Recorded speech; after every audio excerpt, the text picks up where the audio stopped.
Om Swastiastu. Assalamualaikum warahmatullahi wabarakatuh. Salam Namo Buddhaya, salam sejahtera untuk kita semua. Mari kita memanjatkan puji syukur kita kehadirat Tuhan Yang Maha Esa. Karena berkat dan rahmat beliaulah kita berada di sini di hari kedua MPLS SMA Katolik Soferi Tuban.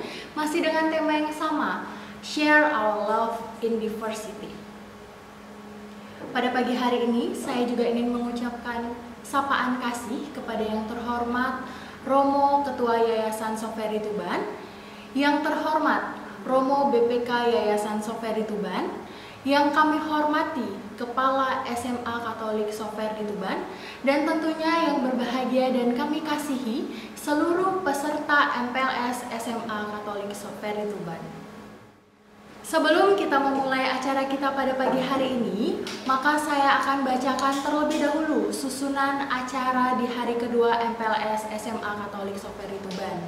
Yang pertama ada doa pembukaan, yang kedua ada pemaparan materi mengenai tata tertib siswa, yang ketiga ada pemaparan materi tentang pendidikan, kepemiluan, dan wawasan kebangsaan. Yang keempat, ada pengenalan guru dan karyawan, dan yang terakhir ada pengumuman dan doa penutup. Maka dari itu langsung saja kita ke acara yang pertama, yaitu doa pembukaan. Oke, selamat pagi anak-anak. Sebelum kita memulai acara MPLS hari kedua, alangkah baiknya kita berdoa terlebih dahulu. Sebelum kita berdoa, izinkan Bapak berdoa menurut agama dan kepercayaan secara Katolik, untuk beragama lain, untuk menyesuaikan.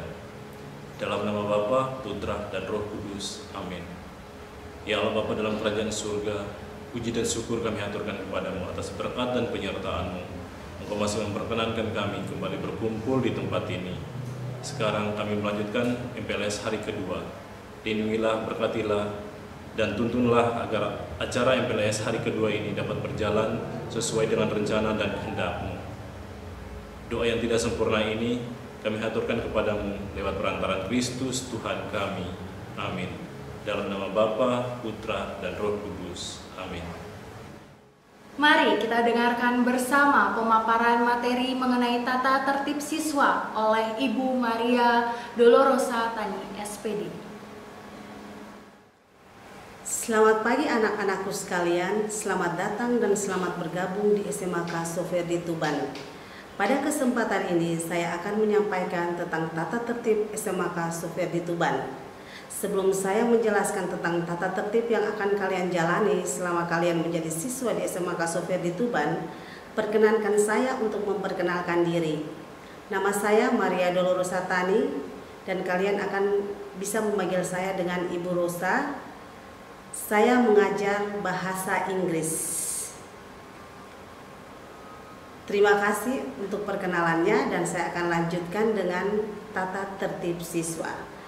Adapun tata tertib yang akan kamu jalankan selama kalian menjadi siswa pada SMK Soferi Tuban, yang pertama adalah hak yang harus kalian terima. Hak yang kalian terima sebagai siswa adalah mendapat pendidikan dan pengajaran sesuai dengan jadwal yang telah ditetapkan oleh sekolah. Setiap siswa berhak menggunakan semua fasilitas yang ada di sekolah dengan penuh tanggung jawab untuk peningkatan atau perbaikan situasi belajar mengajar di sekolah. Setiap siswa berhak mendapatkan bimbingan dan pendampingan yang baik dari setiap guru. Setiap siswa berhak berkonsultasi dengan wali kelas, BP, dan kepala sekolah melalui prosedur yang ditetapkan oleh sekolah terhadap segala masalah atau kesulitan yang dialami. Setiap siswa berhak mengajukan saran untuk kemajuan sekolah. Jika terjadi kekurangan hak dalam proses pemberiannya, kalian bisa menghubungi orang pertama adalah wali kelas. Jadi semua kesulitan dalam proses pelajarannya bisa disampaikan pertama kepada wali kelas sebagai orang terdekatmu. Yang kedua adalah kewajiban. Kewajiban yang harus kalian jalani adalah yang pertama, wajib menjunjung tinggi Pancasila dan Undang-Undang Dasar 1945. Wajib menjunjung tinggi nilai budaya, wajib mengikuti semua pelajaran yang diberikan dan ditetapkan oleh sekolah sesuai dengan jadwal pelajaran yang telah disusun sesuai dengan kurikulum yang berlaku. Wajib bertindak dan bersikap sopan serta menghormati Bapak Ibu guru sebagaimana menghormati orang tuanya sendiri, baik di sekolah maupun di luar sekolah. Demikian pula dengan sesama siswa. Bertindak serta bersikap sopan dan dapat menghargai tugas serta pekerjaan semua pegawai sekolah. Kewajiban khusus yaitu seragam. Baju yang dimasukkan kecuali kelas 10 dan 12 seragam putih biru. Ikat pinggang warna hitam sesuai dengan ketentuan sekolah. Rok dan celana dipakai di pinggang.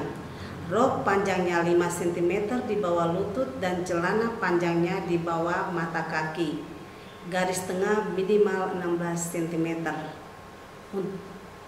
Sepatu dan tali sepatu warna hitam tanpa kombinasi dan kaos kaki berwarna putih polos.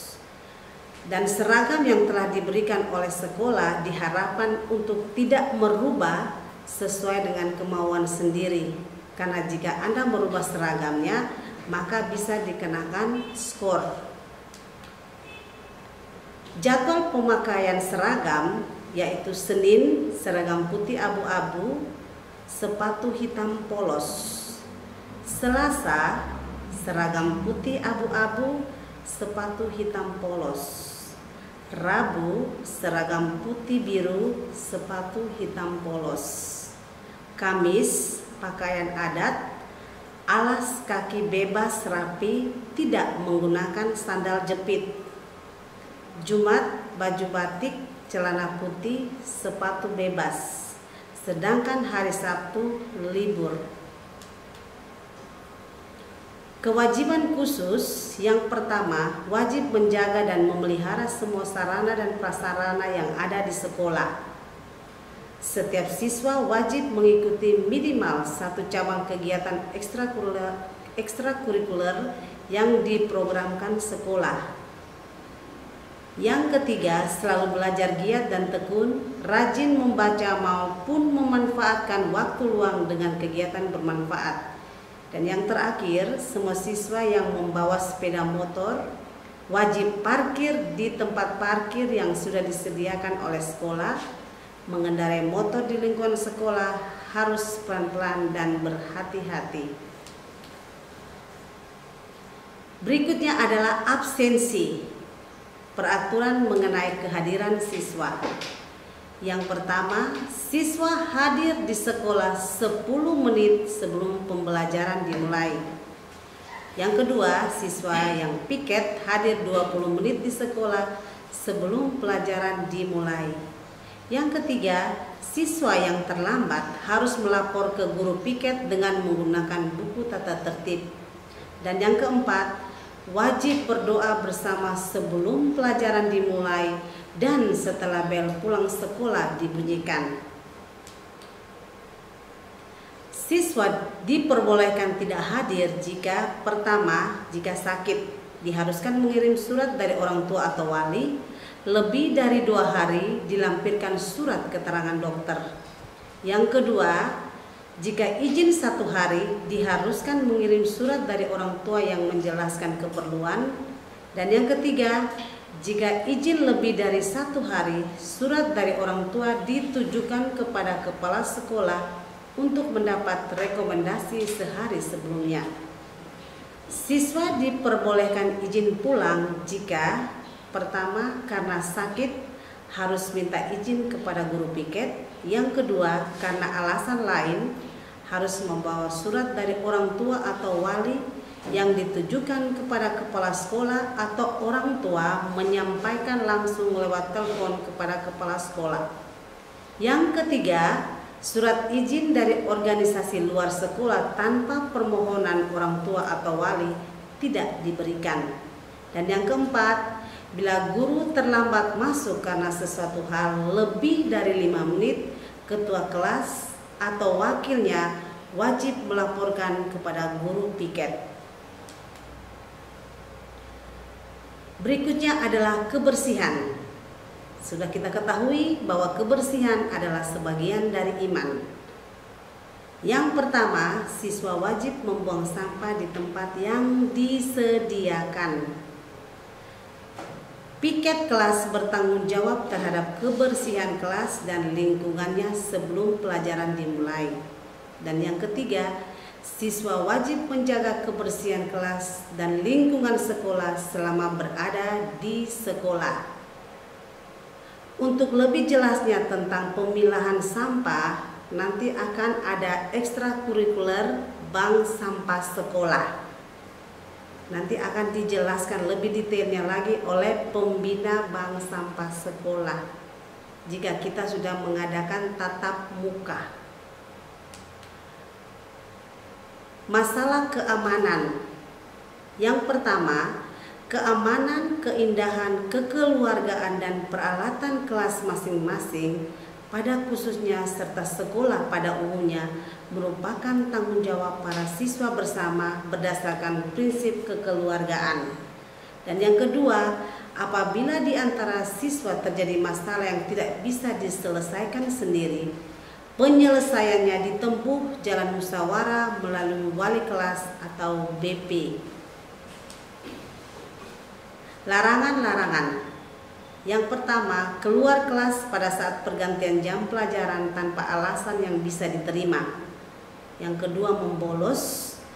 Yang ketiga, keluar sekolah dengan alasan apapun. Yang keempat, berambut gondrong, berkuku panjang, berkuncir, mencat rambut, menyambung rambut, berkutek, bertindik, bertato, dan menggunakan anting-anting bagi siswa pria.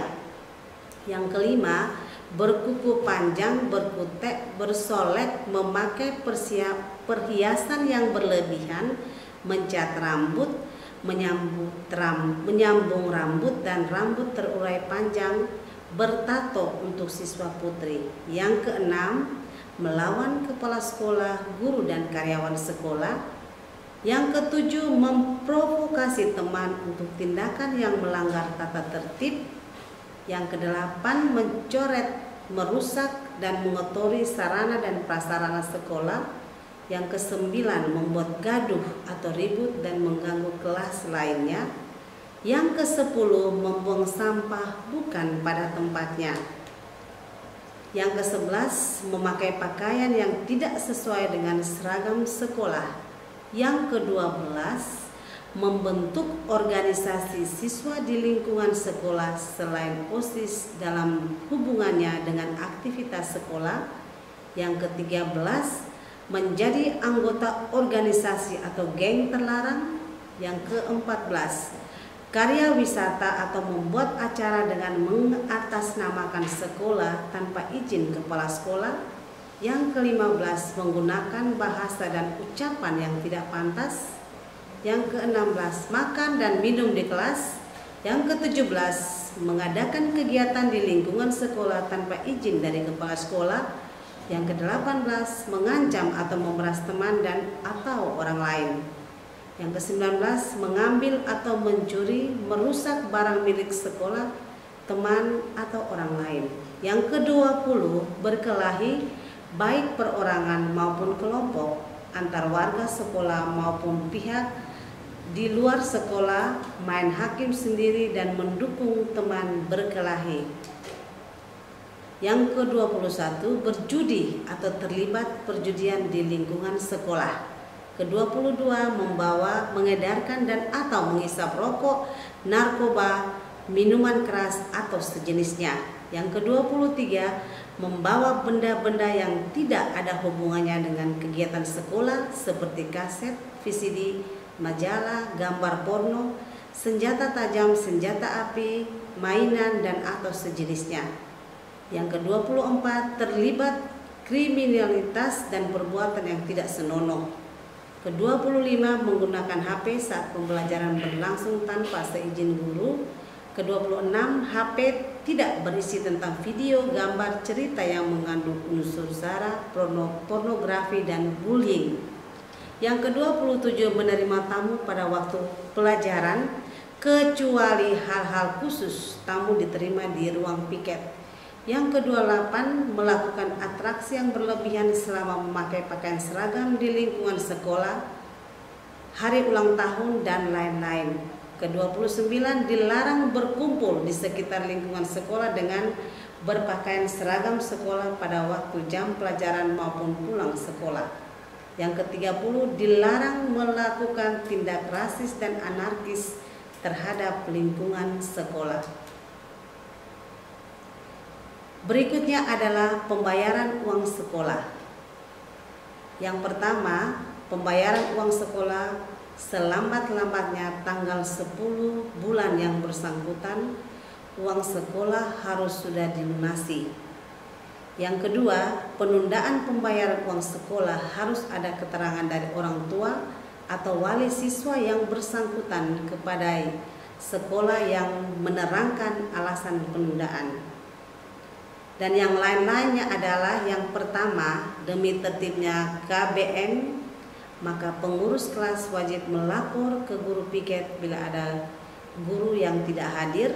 Dan yang kedua, dalam rangka menunjang proses pendidikan, siswa wajib menyampaikan surat panggilan dari sekolah kepada orang tua. Yang ketiga, siswa wajib berpakaian rapi jika berurusan dengan urusan sekolah, misalnya mengurus surat izin kegiatan ekstrakurikuler. Berikutnya, Ibu akan menyampaikan sanksi terhadap pelanggaran. Yang pertama, jumlah skor 5-20 peringatan secara lisan. Yang kedua, jumlah skor 21 sampai dengan 59 panggilan orang tua dan siswa membuat surat pernyataan. Yang ketiga, jumlah skor 60 sampai dengan 79, skorsing pertama 2 hari efektif sekolah. Yang keempat, jumlah skor 80 sampai dengan 99, skorsing yang kedua 4 hari efektif sekolah. Dan yang terakhir, yang kelima, jumlah skor 100 dikembalikan kepada orang tua. Ini harus tetap diperhatikan baik-baik sehingga kalian tidak melakukan pelanggaran dan tetap mematuhi tata tertib yang ada. Jika terjadi peristiwa penting dan mendesak, bisa dilakukan pemanggilan orang tua sewaktu-waktu. Tingkat pemberian sanksi dilakukan oleh kepala sekolah atau guru yang berwenang dengan mempertimbangkan aspek-aspek pendidikan. Berikutnya yang lain-lain. Yang pertama, tata tertib penggunaan laboratorium diatur tersendiri oleh petugas laboratorium. Yang kedua, tata tertib perpustakaan diatur tersendiri oleh petugas perpustakaan. Yang ketiga, selama mengikuti kegiatan pembelajaran di luar sekolah, peserta didik wajib mengikuti tata tertib yang telah ditetapkan oleh sekolah. Dan yang berikutnya adalah hal-hal yang belum tercantum dalam tata tertib ini akan diatur dalam musyawarah guru dengan tetap berpegang teguh pada usaha atau prinsip pendidikan. Yang berikutnya, tata tertib ini berlaku untuk seluruh siswa selama menjadi siswa di SMA Katolik Sofia di Tuban. Yang berhak menafsir peraturan ini adalah kepala sekolah dan atau staf pimpinan sekolah. Berikutnya saya sedikit menggambarkan tentang draft pelanggaran dan sanksi. Yang pertama, jenis pelanggaran. Tidak membawa buku tata tertib, skor diberikan 2.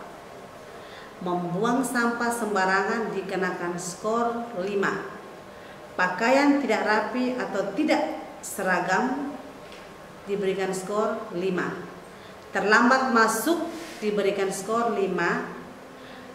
Menggunakan HP tanpa seizin guru mata pelajaran diberi skor 5. Rambut gondrong bersemir dan beranting-anting bagi yang putra diberikan skor 5 dan tindakannya disuruh mencukur. Yang berikutnya, menyontek dan sejenisnya diberikan skor 5 dan ditangani oleh guru mata pelajaran. keluar gerbang sekolah pada saat jam pelajaran maupun jam istirahat tanpa seizin guru piket mendapat skor 5.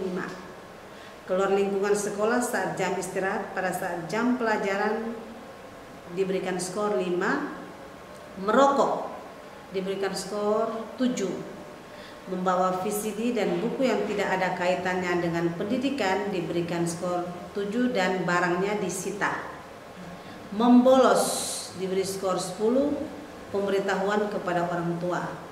Mencoret tembok, meja, kursi dan sarana sekolah lainnya diberi skor 10 dan disuruh membersihkan. Alpa skornya 10 dan pemberitahuan kepada orang tua.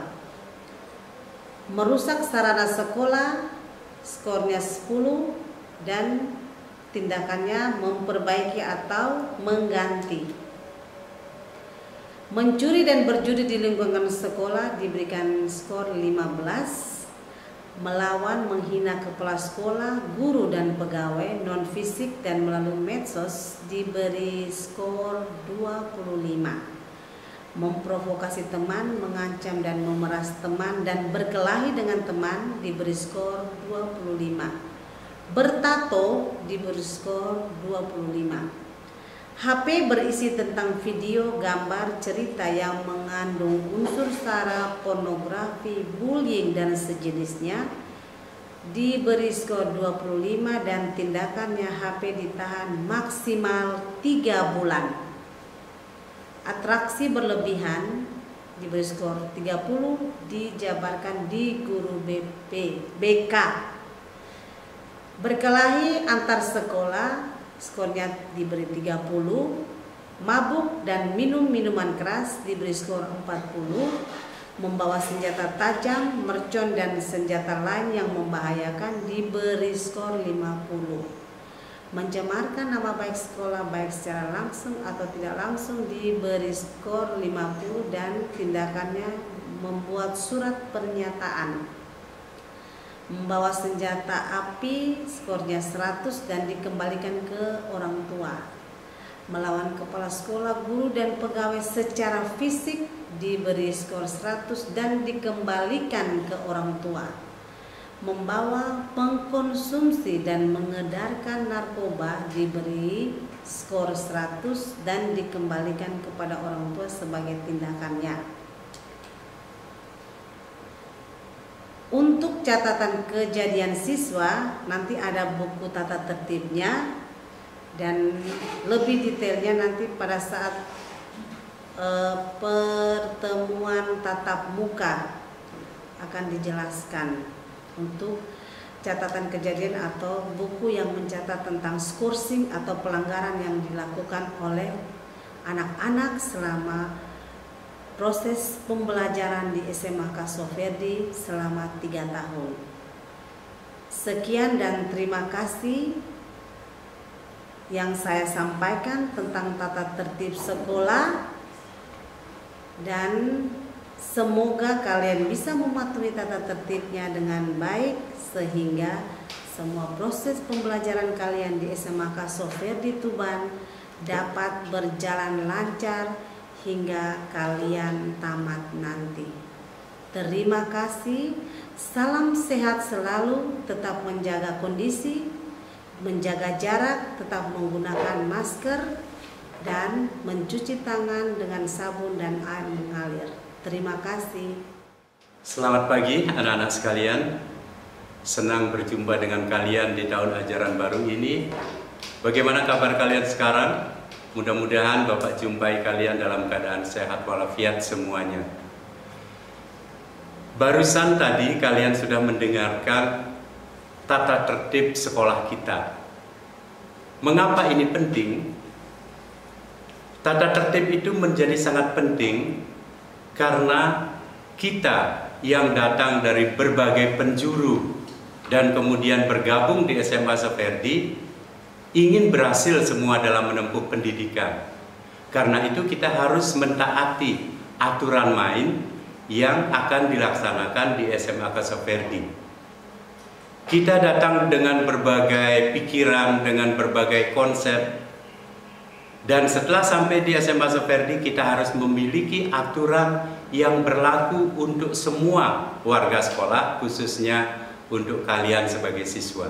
Itulah pentingnya tata tertib yang akan menuntun kalian menuju keberhasilan pendidikan di SMA Soferdi. Apa yang kalian cermati tadi berkaitan dengan tata tertib sekolah, itu adalah tata tertib yang bisa berlangsung di dalam situasi normal. Sedangkan sekarang situasinya tidak normal karena kita berada di masa pandemi COVID-19. Karena itu tata tertib tadi wajib diketahui, tetapi dalam pelaksanaannya mungkin akan ada penafsiran-penafsiran lain atau pengaturan lain karena menyesuaikan dengan situasi pandemi saat ini. Nah, sebelum Bapak menyampaikan penekanan-penekanan khusus berkaitan dengan tata tertib di era pandemi, sedikit Bapak akan singgung tentang tema MPLS kita tahun ini. Tadi di awal, kalian sudah mendengar dari Ibu Dita selaku pembawa acara MPLS kita tahun ini. Tema MPLS kita adalah Share Our Love in Diversity. Berbagi cinta kita di dalam keberagaman. Mungkin kalian bertanya-tanya, mengapa tema ini yang dipilih? Jawabannya adalah karena tema ini sesuai dengan prinsip-prinsip pendidikan kita di SMA Soferdi. Lalu yang menjadi pertanyaan kedua, apa prinsip pendidikan kita di SMA Soferdi? Ada 3 hal pokok yang paling mendasar yang menjadi prinsip pendidikan kita di Soferdi. Yang pertama adalah SMA Soferdi sangat fokus di dalam memberikan pendidikan multikultural yang akan menanamkan nilai-nilai pluralisme. Kemudian yang kedua, fokus di dalam pendidikan untuk menjadikan kalian lahir sebagai manusia yang utuh. Manusia utuh tentu artinya manusia yang bukan hanya menekankan satu aspek, tetapi akan membentuk kalian dalam berbagai dimensi kemanusiaan kita. Jadi dalam hal ini bukan hanya menekankan aspek intelektual, tetapi juga aspek-aspek lain. Bukan hanya kecerdasan intelektual, tetapi juga kecerdasan-kecerdasan lain. Karena sudah terbukti di dalam dunia nyata, kecerdasan intelektual itu hanya 20% penentu keberhasilan seseorang di dalam hidup. Yang lainnya adalah kecerdasan lain. Kecerdasan sosial, kecerdasan spiritual, itu sangat penting. Dan yang ketiga, prinsip pendidikan kita adalah menanamkan nilai-nilai nasionalisme. Itu yang kita tekankan di dalam pendidikan di SMA Soferdi. Nah, untuk yang pertama, ini yang menjadi penekanan Bapak berkait dengan tema yang kita pilih dalam MPLS kita tahun ini. Mengapa pendidikan multikultural yang nanti akan melahirkan nilai-nilai pluralisme yang kalian miliki, yang kalian akan terapkan di dalam kehidupan sehari-hari? Latar belakangnya tidak lain adalah kita sebagai bangsa Indonesia adalah majemuk. Kemajemukan kita itu adalah suatu keniscayaan yang gak bisa kita tolak, harus kita terima. Kita tidak bisa memilih saya sebagai orang Bali. Kita nggak bisa menolak. Seperti Bapak misalnya orang Bali, tentu tidak bisa menolak karena memang dilahirkan, diciptakan oleh Tuhan untuk lahir di Bali. Mungkin ada kalian yang lain lahir di Sumatera, menjadilah orang Sumatera. Lahir di Flores, menjadilah orang Flores, dan sebagainya. Itu suatu keniscayaan. Coba kita lihat lagi tentang kebinekaan yang ada, ciptaan Tuhan. Kalau kita melihat ikan di laut itu tidak hanya ada ikan paus, ada juga ratusan bahkan ribuan ikan-ikan lain. Kita lihat ciptaan lain, misalnya tumbuh-tumbuhan. Tuhan tidak hanya menciptakan pohon kelapa, di sampingnya ada pisang, mangga, dan berbagai jenis tanaman lain. Belum lagi kalau kita melihat isi bumi ini bukan satu jenis tapi beragam. Jadi sesungguhnya kebinekaan ini adalah sesuatu yang diciptakan oleh Tuhan, yang oleh Tuhan pandang itu indah. Itulah kemajemukan. Nah, sebagai sebuah bangsa, yaitu bangsa Indonesia, sudah diciptakan sedemikian rupa oleh Tuhan. Kita terdiri dari berbagai bangsa, berbagai suku bangsa, berbagai budaya, berbagai adat istiadat, bahkan juga di Indonesia ada berbagai macam agama. Mengapa ini terjadi? Kalau kita kembalikan kepada hakikat penciptaan yang majemuk, ini tentu semua adalah kehendak Sang Pencipta. Indonesia memang diciptakan untuk majemuk. Inilah yang disadari oleh para pendiri bangsa kita ketika melahirkan Indonesia sebagai sebuah negara. Latar belakang ini benar-benar sudah disadari, dan sehingga dengan demikian Indonesia itu diayomi oleh sebuah falsafah yang bisa mengayomi semuanya, yakni landasan ideal bangsa kita, yaitu Pancasila. Jadi kembali lagi, kemajemukan itu adalah suatu keniscayaan. Siapa yang menentang kemajemukan itu sama dengan menentang Pancasila, bahkan menentang Sang Pencipta, yaitu Tuhan itu sendiri. Maka tema MPLS kita tahun ini kita pilih berbagi cinta kita di dalam kemajemukan. Share our love in diversity. Ini adalah suatu tema yang memang benar-benar penting bagi bangsa kita. Anak-anakku sekalian yang Bapak kasihi, coba kita lihat sekarang fenomena bangsa kita. Walaupun Pancasila itu adalah suatu pengayom yang sangat bagus untuk bangsa kita, tetapi ada segelintir orang, bahkan orang Indonesia sendiri, yang tidak setia kepada Pancasila. Ada orang Indonesia sendiri yang tidak cinta dengan keberagaman. Dan ada orang Indonesia sendiri yang memaksakan kehendak agar sesuatu yang terjadi di Indonesia harus sesuai dengan keinginannya. Inilah permasalahan bangsa kita. Nah, karena itu anak-anakku sekalian, hati-hati. Kalian sebagai generasi muda adalah kadang-kadang menjadi sasaran empuk bagi orang-orang yang menentang Pancasila, menentang Indonesia, menentang persatuan. Kita sudah memiliki suatu nilai yang menjadi pegangan bersama sebagai sebuah bangsa, landasan ideologi kita Pancasila. Tetapi ada nilai-nilai luar yang mau dipaksakan masuk ke Indonesia yang akan memecah belah kita. Ini yang harus kalian waspadai sebagai anak bangsa. Ini pentingnya yang kita pilih sebagai tema. Jadi kita harus bisa berbagi kasih dengan semua orang warga bangsa Indonesia. Berbagi cinta kita di dalam keberagaman. Sehingga nilai-nilai toleransi yang bukan hanya mengakui keberagaman, tetapi juga menganggap keberagaman itu sebagai sebuah kekayaan bangsa kita yang harus kita pertahankan dan harus kita jaga sebagai landasan bagi bangsa Indonesia untuk maju menjadi sebuah bangsa yang lebih maju di masa akan datang. Itu tugas kalian. Jadi sudah cukup jelas ya kenapa tema ini yang kita pilih. Sebab nilai pluralisme yang mau kita tanamkan di sekolah kita. Cukup jelas anak-anak ya tentang tema kita.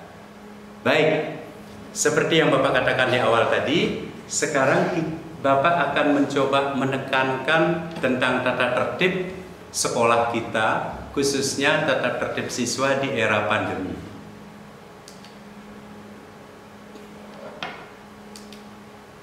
Jadi kesimpulan ini sudah Bapak lisankan tadi, pendidikan multikultural sangat dibutuhkan oleh bangsa Indonesia saat ini terutama bagi generasi muda. Ini alasan pemilihan tema kita.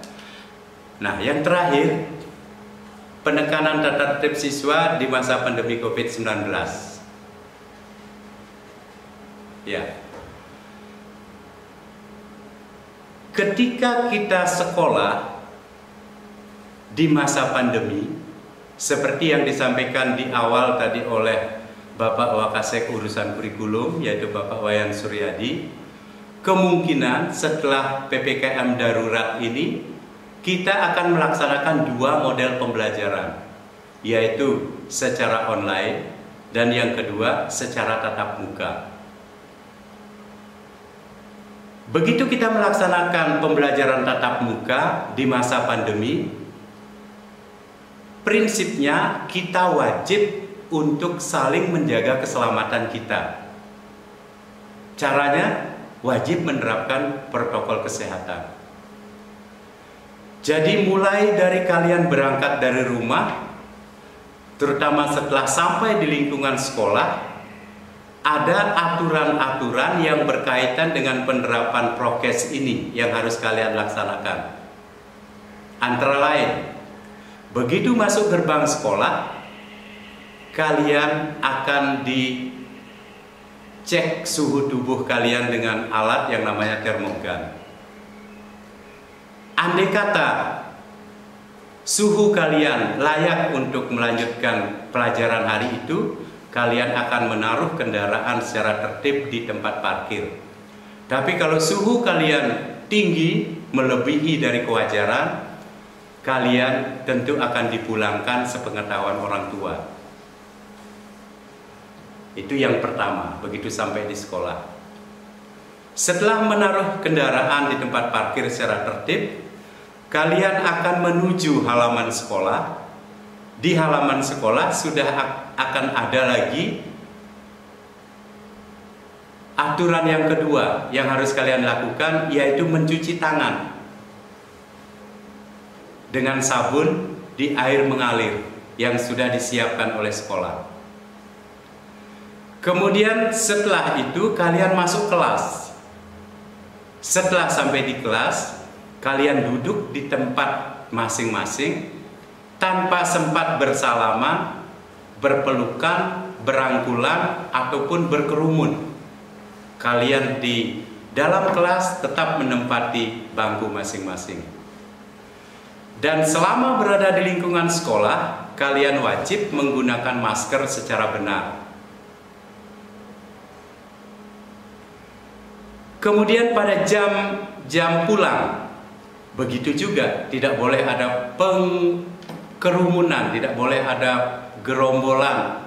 Kalian pulang sendiri-sendiri dengan tertib, keluar dari kelas, menuju tempat parkir, mengambil kendaraan, dan langsung pulang. Tidak ada lagi anak-anak yang ngobrol di tempat parkir berkerumun, apalagi kalau di pinggir jalan atau di warung-warung depan sekolah. Tidak ada lagi perilaku seperti itu selama masa pandemi. Ini harus diperhatikan untuk menjaga kesehatan kita bersama. Kalian juga harus berkewajiban untuk menjaga kesehatan keluarga kalian.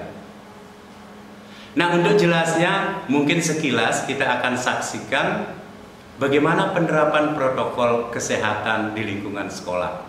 Kita saksikan bersama video singkat ini.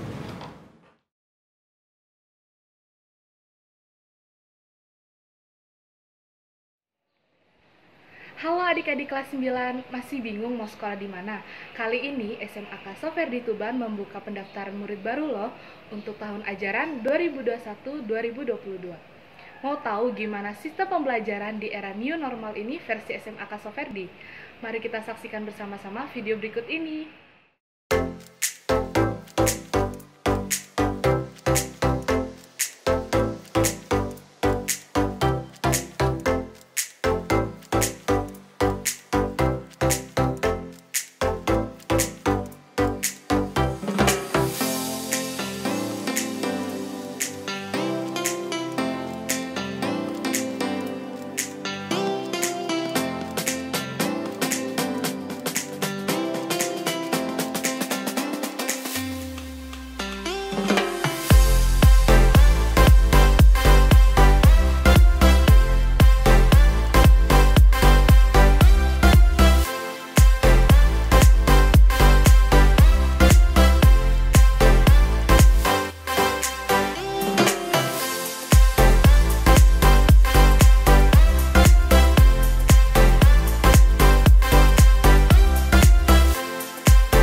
Baik anak-anakku sekalian, barusan kalian saksikan bersama sebuah video sederhana bagaimana sikap dan perilaku kalian selama berada di lingkungan sekolah, mulai dari kedatangan sampai dengan pulangnya dari sekolah.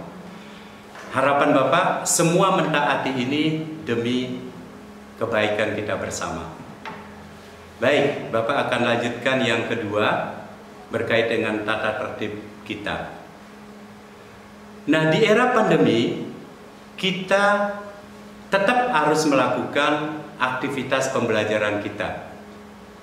Seperti yang dikatakan di awal, ada yang online, ada yang tatap muka. Apapun bentuk pembelajaran itu, kalian harus hadir. Kalau itu tatap muka yang diatur oleh sekolah secara bergantian, kalian harus hadir karena absennya nanti manual di dalam kelas oleh guru. Tetapi apabila kalian mengikuti pembelajaran secara online, kalian harus berpartisipasi aktif, harus mengabsen secara online, karena itu nanti akan direkap oleh Bapak Ibu guru mata pelajaran. Apalagi absensi itu sangat menentukan di dalam penulisan raport maupun di dalam syarat kenaikan kelas di akhir tahun. Jadi masalah kehadiran ini Bapak tekankan jangan dianggap remeh, baik itu kehadiran tatap muka sesuai dengan waktunya maupun kehadiran atau absensi secara online. Ini harus kalian lakukan. Kemudian yang ketiga, yang berkaitan dengan hak dan kewajiban. Secara real, ketika masa pandemi berlangsung, kalian tidak 100% hadir di sekolah. Tetapi kalian tetap memiliki hak-hak kalian sebagai siswa, mendapatkan pelayanan yang optimal dari guru, baik secara langsung maupun secara daring atau online. Ini hak kalian. Nah, karena kita bicara hak, tentu di sampingnya akan ada kewajiban. Selama kalian menjadi siswa di SMA Kasoverdi Tuban, kalian tidak hanya mendapatkan hak, tetapi kalian juga harus ingat kewajiban kalian. Jangan pikir Bapak Ibu guru di masa pandemi santai. Justru kesibukannya meningkat. Mengapa demikian?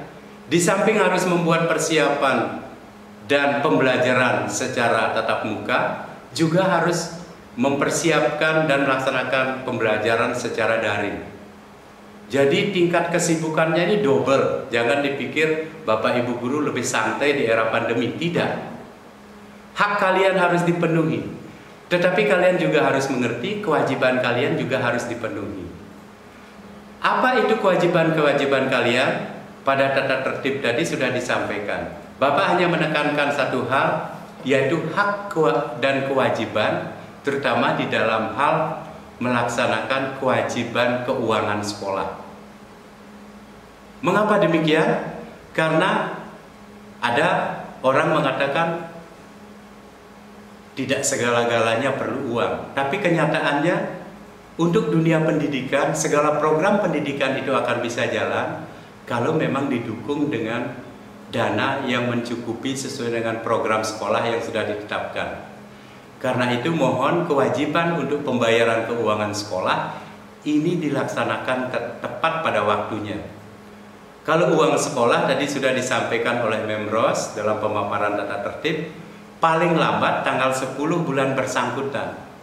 Kalau lewat dari tanggal itu berarti sudah masalah bagi program sekolah. Dan itu harus ada pemberitahuan resmi dari orang tua. Mengapa terlambat? Tentu akan ada dispensasi dari kepala sekolah. Tetapi harus disampaikan alasan keterlambatan itu. Sehingga dengan demikian seluruh rangkaian kegiatan sekolah kita bisa berjalan dengan baik walaupun semua itu berlangsung di era pandemi. Mungkin itu hal-hal yang perlu Bapak tekankan di dalam pemaparan pagi hari ini. Bapak ucapkan terima kasih atas perhatian kalian semua. Semoga kita tetap dilindungi oleh Tuhan, sehingga kita tetap sehat, bebas dari paparan COVID-19, dan kalian juga akan tetap bisa mempersiapkan masa depan kalian dengan baik. Selamat pagi dan sampai jumpa di sekolah ketika ada pembelajaran tatap muka. Sekian dan terima kasih. Ya, itu dia pemaparan mengenai tata tertib siswa. Maka selanjutnya kita akan mendengarkan bersama pendidikan kepemiluan dan wawasan kebangsaan. Selamat pagi kepada adik-adik semua yang saya banggakan, yang tiang hormati dalam hal ini Ibu Kepala Sekolah SMA Superdi Tuban. Kemudian yang tiang banggakan pula Bapak Ibu Guru yang juga turut hadir dalam kegiatan sosialisasi pendidikan pemilih dalam pelaksanaan MPLS di Sekolah Superdi ini. Saya berharap adik-adik dalam keadaan sehat walafiat beserta keluarga di rumah yang saya bahagiakan, banggakan. Baik, perkenalkan diri, next. Perkenalkan diri, saya dari KPU Badung, kemudian sebagai umat beragama izinkan saya mengaturkan Om Swastiastu, Assalamualaikum warahmatullahi wabarakatuh, Salam Nama Budaya. Baik, adik-adik dimanapun berada, pada pagi hari ini saya perkenalkan diri. Orang bilang gimana ya, tak kenal tak sayang. Saya Iwayan Artanadana. Pendidikan terakhir saya ada di Strata 2 Udayana. Kemudian di KPU Badung saya membidangi divisi sosialisasi SDM, itu sumber daya manusia, dan Parmas. Parmas itu adalah partisipasi masyarakat. Kemudian sekelumit tentang pengalaman yang pernah saya lewati, yaitu menjadi, mungkin adik-adik belum kenal atau pernah ya mendengar kepala lingkungan. Itu yang menjadi kepala lingkungan itu adalah Klien Dinas di Banjar. Yaitu saya mengabdi di Banjar selama 12 tahun. Kemudian ke organisasi kepanitiaan pelaksana kepemiluan di tingkat kecamatan 10 tahun. Kemudian di KPU Badung saya sudah memasuki periode kedua, yaitu udah lewat daripada 6 tahun dan sekarang sudah memasuki 7 tahun. Artinya seorang komisioner hanya bisa nanti dia mengabdikan dirinya sesuai dengan peraturan perundang-undangan, yaitu adalah selama 2 periode, artinya 5 tahun berjalan. Nah sekarang apabila nanti adik-adik dalam materi ini ada pertanyaan, silahkan di kontak nomor saya, yaitu di 085 100 813 802. Bisa WA, bisa telepon, bisa SMS. Kalau nanti tidak ada pulsa, miss call juga boleh, jam berapapun boleh.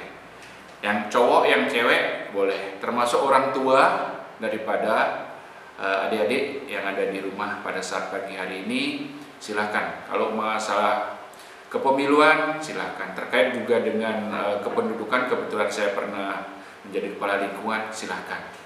Sekemampuan saya mungkin saya akan berusaha untuk memberikan pengetahuan lebih lanjut. Baik, adik-adik yang banggakan, saya akan sampaikan secara sepintas, mungkin waktu ke depan hanya paling lama saya minta waktunya kepada adik-adik 15 menit lah. Mau nanti disimak karena ini merupakan bekal nanti buat adik-adik menuju umur 17 tahun, di mana nanti adik-adik akan menjadi seorang pemilih pemula di sana. Di mana pemilu itu pesertanya, biar adik-adik tahu, adalah partai politik, kemudian calon anggota DPD, kemudian pasangan calon presiden dan wakil presiden. Itu adalah peserta pemilu. Kalau dia adalah DPR, namanya DPR Kabupaten Kota, DPR Provinsi, maupun DPR RI, dia adalah bagian dari partai politik. Ya, bukan calon daripada DPR maupun DPR RI, DPR provinsi. Bukan, dia masuk ke bagian partai politik. Gak ada ya, paham sampai sana? Yang lanjutkan. Kemudian siapa yang menyelenggarakan daripada pemilu itu? Pemilu diselenggarakan oleh, ini adalah sebuah lembaga yang independen. Itu ada di pusat, ada namanya KPU RI. Kemudian di tingkat provinsi ada namanya KPU provinsi. Seperti Tiang ataupun kami ada di KPU Kabupaten Kota. Nah, nanti pada saat pelaksanaan, itu 12 bulan ataupun setahun sebelum pelaksanaan hari H, itu ada namanya petugas ad hoc, yaitu petugas yang dibentuk pada saat diperlukan, yaitu di tingkat kecamatan namanya PPK, di tingkat di tingkat desa namanya PPS, kemudian adik-adik nanti silakan berpartisipasi sebagai KPPS. Ini bisa dilakukan di tempat pemungutan suara. Adik-adik ya, berpartisipasi sekaligus mencari ilmu, sekaligus pulang-pulang ya ada bekal lah, minimal untuk belanja online ada ketika adik-adik nanti menjadi petugas KPPS. Bagaimana caranya? Nanti akan ada perekrutan oleh kepala lingkungan masing-masing. Kemudian kalau menjadi pemula pasti akan ada bimbingan dan teknis. Saya kira sangat-sangat mudah sekali di sana. Yang penting berkemauan dan mau menjadi anggota KPPS. Kemudian dalam penyelenggaraan pemilu ada di sana yang mengawasi kita. Yang mengawasi kita adalah Bawaslu RI untuk pelaksanaan di tingkat pusat. Untuk pelaksanaan di tingkat provinsi ada namanya Bawaslu Provinsi. Untuk di kabupaten kota ada Bawaslu Kabupaten. Kemudian di tingkat kecamatan ada itu namanya Padwascam. Kemudian di tingkat desa kelurahan ada namanya PPDK. Apa PPDK itu? Pengawas Pemilu Desa Kelurahan. Kemudian di tingkat DPS ada namanya relawan. Dari dua lembaga ini tidak juga bisa semena-mena begitu saja untuk seenak perutnya atau enak wedelai untuk melaksanakan tugas. Mereka ada lembaga lain yang mengawasi, namanya DKPP, Dewan Kehormatan Penyelenggara Pemilu. Ini kehormatan kita diawasi, pekerjaan kita diawasi, apapun keputusan kita diawasi oleh lembaga DKPP ini. Dialah yang akan memutuskan apabila kita mengalami sebuah kesalahan. Kemudian adik-adik biar juga paham, pemilihan kepala daerah seperti yang dilaksanakan di Badung, kalau memang adik-adik di Badung, karena beberapa bulan yang lalu kita di Bali melaksanakan pemilihan kepala daerah. Itu dilaksanakan oleh 6 kabupaten kota, yaitu yang kita sebut dengan pilkada atau pemilu kada, yaitu pemilihan kepala daerah. Dilakukan secara langsung oleh penduduk di daerah itu, administrasi setempat dengan memenuhi syarat. Nah, kalau gubernur dan wakil gubernur ini untuk di provinsi, pemilihannya untuk tingkat provinsi, bupati dan wakil bupati itu untuk tingkat kabupaten, kemudian wali kota dan wakil wali kota itu untuk kabupaten kota. Kabupaten kota itu hanya ada di Denpasar yang kita sebut dengan wali kota. Sistemnya sama, semuanya sama, hanya penyebutannya yang berbeda. Kemudian adik-adik yang Tiang banggakan, perlu diceritakan secara singkat bahwa pemilihan umum atau pilkada dimulai sejak tahun 2005.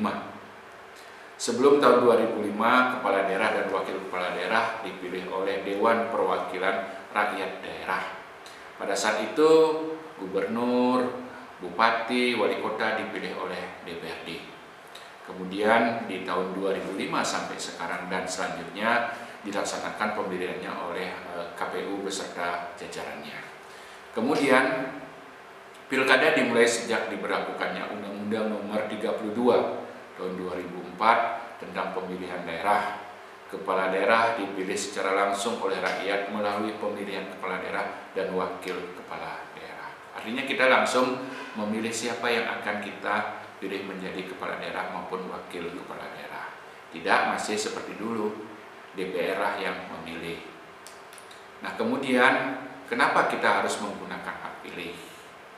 Ini waktunya hanya 5 menit adik-adik. Nanti ketika adik-adik sudah berumur 17 tahun maupun sekarang yang mengikuti virtual hari ini, ada orang tua, ada kakak-kakak, atau ada saudara-saudara yang sudah umurnya lebih daripada 17 tahun. Kita hanya menggunakan waktu 5 menit untuk menentukan nasib 5 tahun ke depan. Baik itu provinsi, baik itu negara kita, termasuk di dalamnya adalah pemilihan kepala daerah itu sendiri. Di mana pemilu merupakan proses demokrasi, suaramu adalah mewakili aspirasimu. Kemudian golput memang hak, namun bukan solusi dan bukan pilihan. Kami berharap selaku penyelenggara, janganlah golput di dalam penyelenggaraan pemilu. Karena ketika akan golput, kita akan menyesal selama 5 tahun berjalan. Bapak mohon untuk bisa memperhatikan, karena ini merupakan bekal buat adik-adik 2 tahun ke depan, sehingga apa yang mungkin hari ini saya sampaikan, Bapak sampaikan tidak akan bermanfaat, tetapi 2 tahun lagi akan bermanfaat. Betapa pentingnya pemilu dan demokrasi. Yang pertama itu memberikan kesempatan kepada setiap warga negara untuk menggunakan hak pilihnya dalam berpolitik. Kemudian yang kedua, terjaminnya pergantian kepemimpinan secara reguler dan dapat kita percayakan bahwa siapa sih sebenarnya yang kita pilih. Ini kita lakukan secara langsung. Kemudian yang berikutnya adalah meningkatkan kesejahteraan dan kualitas hidup masyarakat. Artinya ketika kita melakukan pilihan, di sana kita bisa menentukan, oh inilah yang membawakan aspirasi kita. Kemudian berikutnya adalah mempertahankan kedaulatan rakyat dan setiap regulasinya adalah untuk negara dan bangsa kita. Kemudian adik-adik yang banggakan, tahapan pemilu biasanya dan sudah ini merupakan sebuah aturan tetap di mana pertama kita lakukan persiapan. Persiapan kita lakukan ada beberapa tahapan, kemudian masuk ke pelaksanaan. Setelah selesai pelaksanaan pasti adalah pelaporan dan evaluasi. Sama dengan kita di sekolah, kita belajar, kemudian ada nanti ujian. Setelah ujian ada istilahnya penilaian. Setelah penilaian itu pasti akan ada, oh berapa sih saya salah, berapa sih saya benar, oh salah saya di mana. Setelah itu dipelajari, itu masuk ke, kalau pada penyelenggaraan pemilu masuk pada evaluasi. Hampir-hampir sama, mirip dengan ketika kita belajar di sekolah. Kemudian sebagai warga negara yang baik, kita harus dapat memberikan contoh apa seperti halnya menggunakan hak pilih dengan baik. Kemudian kita ikut mensosialisasikan pelaksanaan pemilu. Yang lain memilih dengan cerdas calonnya dengan bercerminkan pada visi dan misi. Adik-adik biasanya ketika pelaksanaan pemilu, baik itu pemilu maupun pemilihan kepala daerah, kita akan bisa melihat penyampaian visi dan misi daripada masing-masing calon. Ya, itu biasanya live lewat TV beberapa kali. Nah, kita akan bisa melihat di sana apa sih visi dan misi daripada calon. Ketika kita menonton, cocok nggak dia kita pilih. Kemudian kita juga bisa melihat track record daripada calon itu sendiri. Ketika track recordnya bagus dan baik, kemungkinan besar itu yang kita akan pilih. Tetapi ketika visi dan misi, track recordnya sudah jelek, untuk apa kita memilih? Sehingga kita tidak menyesal 5 tahun lamanya. Kemudian yang lainnya, menjaga pemilu yang damai dan berkualitas. Ketika pemilu berjalan, yang namanya demokrasi, yang namanya kita pesta demokrasi, mari kita laksanakan dengan baik. Tidak perlu kita demo, itu sudah ada jalur. Kalau kita umpamanya ada yang kurang pas, ada yang bermasalah, sudah ada jalur ataupun tahapan-tahapan untuk melakukan gugatan terhadap apa yang seharusnya kita lakukan. Kemudian adik-adik yang Tiang banggakan, syarat menjadi calon pemilih. Mungkin untuk saat ini, ketika adik-adik belum berumur 17, yang syarat pertama adalah warga negara Indonesia. Ketika dia bukan warga negara Indonesia, maka dia tidak punya hak untuk menggunakan hak pilihnya di Indonesia. Termasuk juga warga negara Indonesia yang berada di luar negeri. Ada namanya petugas pemilu luar negeri. Kemudian dia terdaftar sebagai pemilih. Bagaimana ketika dia tidak terdaftar sebagai pemilih? Dia bisa menggunakan KTP pada saat hari H ke TPS. Kemudian yang ketiga, genap berumur 17 tahun. Ketika adik-adik nanti sudah berumur 17 tahun, pertama sudah berhak menjadi pemilih pemula, kedua sudah bisa mengabdi menjadi petugas pemilu di tingkat TPS. Atau kalau punya saudara, sudah menikah dia walaupun belum berumur 17 tahun, dia sudah boleh menggunakan hak pilihnya. Kemudian bagaimana dengan orang yang terganggu jiwanya, atau dalam hal ini orang gila, dia tidak bisa menggunakan hak pilihnya. Kemudian bagaimana dengan yang ada di LP atau lembaga permasyarakatan? Dia bisa menggunakan hak pilihnya asalkan berdasarkan keputusan pengadilan tidak dicabut hak pilihnya atau hukumannya di atas 5 tahun. Kemudian di mana kita menggunakan hak pilih? Kita akan menggunakan hak pilih sesuai dengan KTP di mana alamat KTP itu tertera. Kalau adik-adik umpamanya sekarang berada di Tuban, KTP-nya Tuban, atau KTP-nya Legian, atau KTP-nya Kute, ya memilihnya di Kute, atau memilihnya di Tuban kalau KTP-nya Tuban. Tidak bisa KTP Tuban itu memilihnya nanti di daerah Denpasar atau di daerah Tabanan, tidak bisa, harus sesuai. Adik-adik yang Bapak banggakan dimanapun sekarang berada, mohon dapat dilanjutkan menyimaknya, bahwa nanti ketika adik sudah berumur 17 tahun atau bisa disampaikan kepada saudaranya yang sudah lebih berumur dari 17 tahun, orang tuanya, ibunya, itu bagaimana caranya memilih? Yang pertama dengan cara mencoblos. Mungkin orang tuanya sudah pernah melalui beberapa tahapan tentang kepemiluan.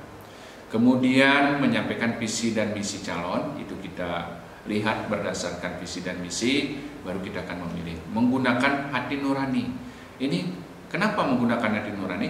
Jangan kita memilih itu ada masukan, ada dorongan atau paksaan, apalagi dari pihak-pihak lain, namanya dari seorang calon harus memaksa, saya harus memilih A, memilih B, itu jangan. Harus menggunakan hati nurani. Kemudian satu suara untuk 5 tahun. Suara kita, pilihan kita memilih A, hak kita itu sama dengan seorang bupati yang juga hanya sekali saja memberikan hak coblosnya. Begitu juga presiden, sama aja.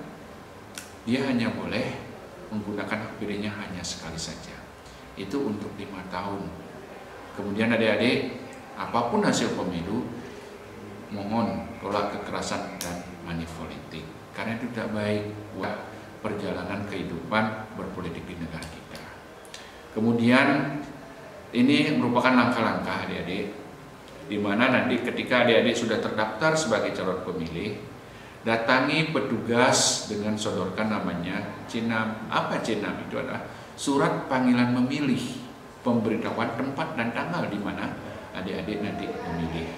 Jangan lupa ketika nanti ke TPS membawa KTP atau surat keterangan dari Dinas Dukcapil yang kita sebut dengan sekian. Kemudian tunggu panggilan, nanti akan dipanggil kehadirannya. Kemudian setelah itu ambil surat suara, cek apakah sudah ditandatangani oleh ketua KPPS atau belum. Kalau memang belum, minta ketua KPPS yang menandatangani daripada surat suara. Kalau memang sudah, langsung bawa ke bilik suara. Buka surat suara di sana, coblos pilihan sesuai dengan hati nurani. Setelah itu, lipat, masukkan ke dalam kotak. Setelah dimasukkan ke dalam kotak, Sebelum meninggalkan TPS, salah satu jeriji akan dikasih tanda tinta bahwa telah menggunakan hak pilihnya di TPS. Ini adalah skema daripada nanti ataupun adik-adik sudah pernah melihat adalah tempat pemungutan suara pada saat pemilu.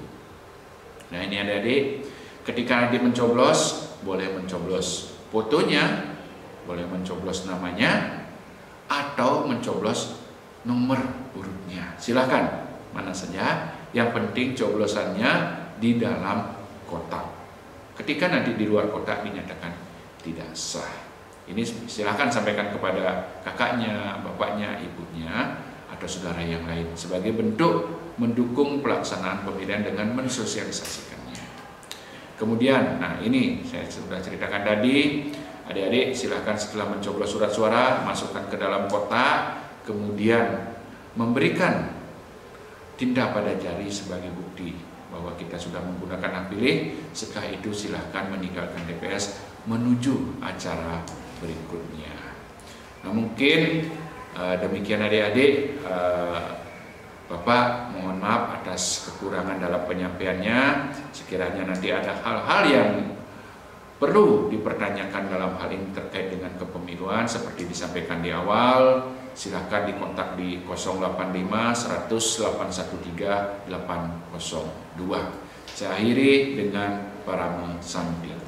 Om Santi Santi Santi Om. Wassalamualaikum warahmatullahi wabarakatuh. Salam Namo Buddhaya. Selamat siang dan terima kasih. Selanjutnya kita akan dengarkan bersama, ini dia perkenalan guru dan juga karyawan SMA Katolik Soferdi Tuban.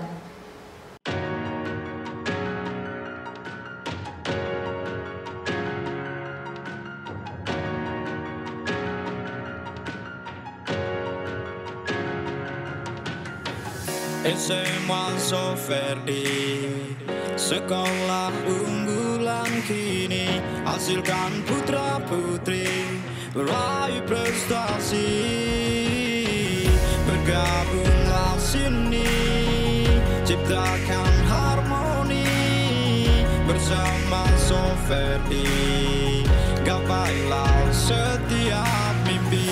Bersama melangkah, Soferdi tetap utama. Bersama melangkah, Soferdi ku tetap jaya.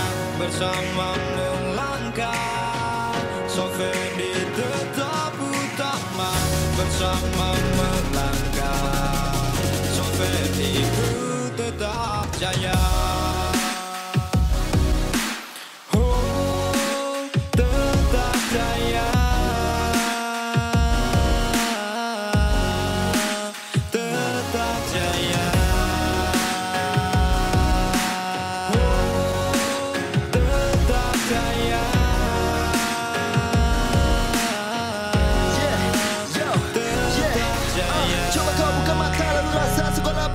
Kami bangga karena banyak cita-cita, jerih payah dan usaha juga yang sudah banyak tercapai. Banyak prestasi digapai, raih tanpa kata andai, like you believe flying in the sky. Dan mari bagus bantu dan jadi jangan cuma tunda semangat jualan muda lembur. Kita tunda jadi sini, kita coba-coba mari-mari dekat-dekat buang-buang jauh-jauh kata-kata sudah. Mari pilih Soferdi sebagai sekolah yang utama, akan jadikanmu sebagai bintang yang pertama. Bersama melangkah, Soferdi tetap utama.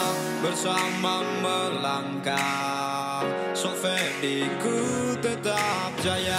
Bersama melangkah, Soferdi tetap utama. Bersama melangkah, Soferdi ku tetap jaya.